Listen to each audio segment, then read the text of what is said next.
So here we are, another election cycle, another time for us to fret, another time that we need to be reminded that this world is not our home, that we do not have a lasting city here, but we are looking for the city that is above. We get caught up, and myself certainly included, with this world and pretending for some odd reason that it's our home. These kind of situations that we find ourselves in ought to break the world's hold upon us and bring us back, bring some clarity back into view of what we need to be spending our time doing. If you open your Bible to 1 Peter chapter 4 and verse 1, I would love to take you through a passage here for a moment on this. Peter says, "Therefore, since Christ has suffered in the flesh, arm yourselves with the same purpose." What purpose? He gives some mental imagery here for us. He says, since Christ has suffered in the flesh, arm yourselves, military imagery, put on your armor with the same purpose. That same purpose that he's referring to here is the willingness to suffer in doing the will of God. We have to get our mind in gear to be thinking in this way, that we're going to suffer for doing the will of God.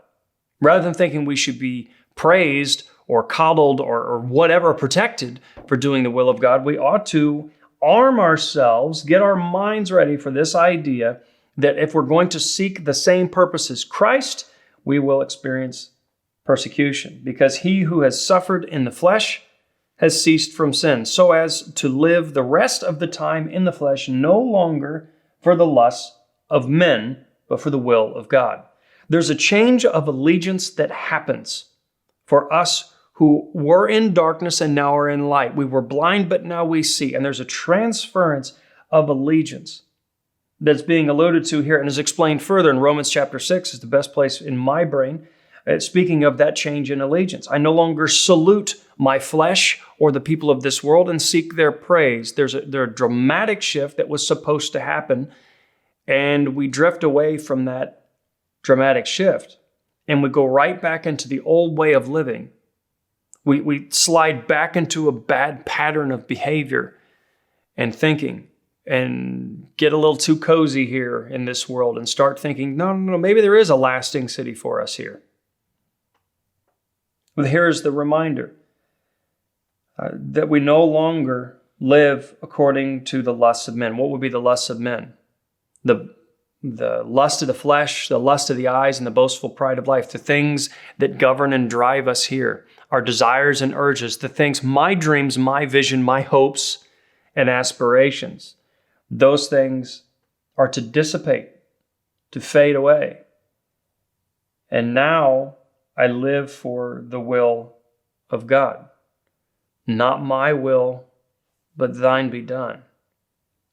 It's so simple. And maybe because of its simplicity and because of my sheep-like nature, I drift away from it so quick.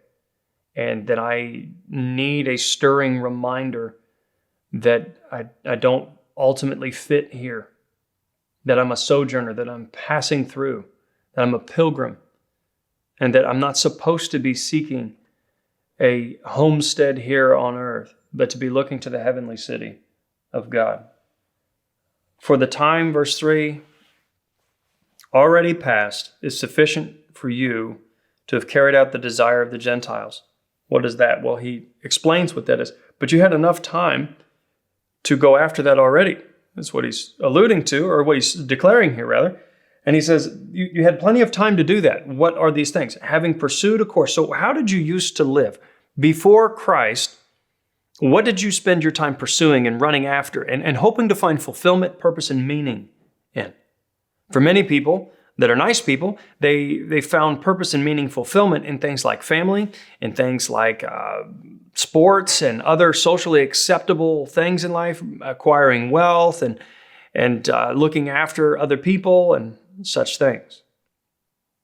But he goes now here to the full negative side of the list when he says, you've pursued a course of sensuality. Whatever your urges wanted, whatever they craved, you went after.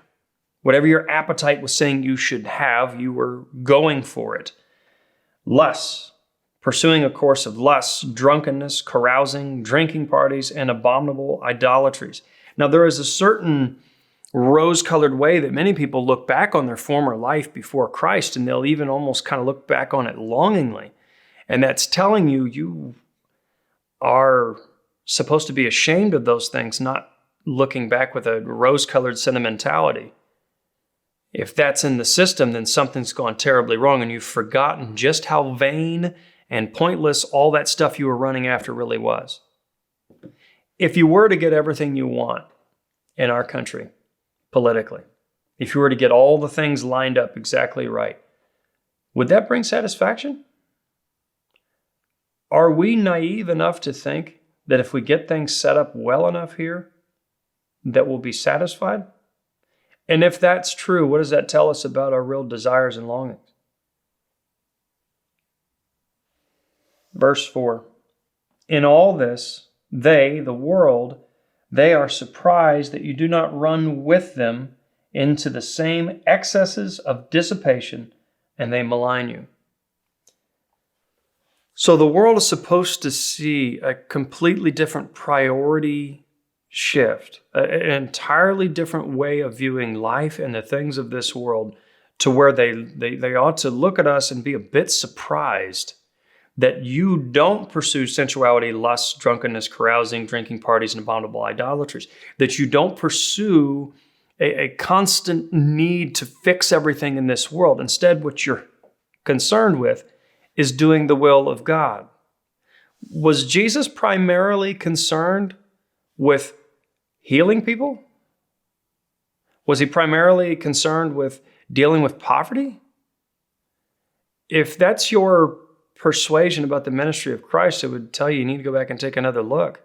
The miracles and the alleviating and reaching felt needs for people was a means to an end. It was the mechanism that Christ used to get people to pay attention to the message. The message is paramount. Our effort as a church is supposed to be to share of this life-giving hope, this radical change of allegiance that leads to a surprising way of living, a way that ought to provoke confusion.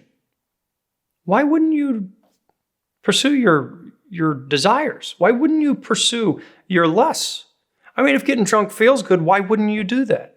If going to a party, a drinking party, or carousing, having a good time on the block party and that sort of thing, if those things feel good, why wouldn't you do them? And if your response as a Christian is, because my God does not allow for that, that's not how he says I glorify him. Isn't that a strange thing to say in this day and age? Isn't that an odd rationale? You don't live by your own, you don't rise or fall by what the culture approves or disapproves. You don't rise or fall by your own conscience and what it approves or disapproves. Instead, you live for the praise that comes from God. That's strange. That is a worldview that is alien, because that's what we are, friends. We are not of this world. Our city, our great city, is not here, and it certainly isn't America. So I want to encourage you with the same text that I need to be encouraged with. I need to reroute my thinking on a daily basis, because I always drift back to, well, what about my retirement plans? What about my kids? What about the future? What about these things? And I get preoccupied in them as though I had control over them. Instead of focusing on the will of God, what would he have me do today? What would he have me focus on now?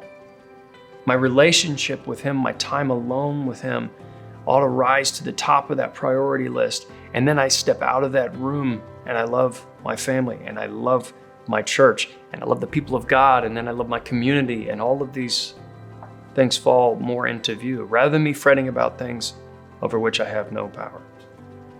So I hope you're encouraged today, friends. Even in the midst of whatever else is going on in your mind, reroute your thinking and get your mind to dwell on the city of God. Thank you.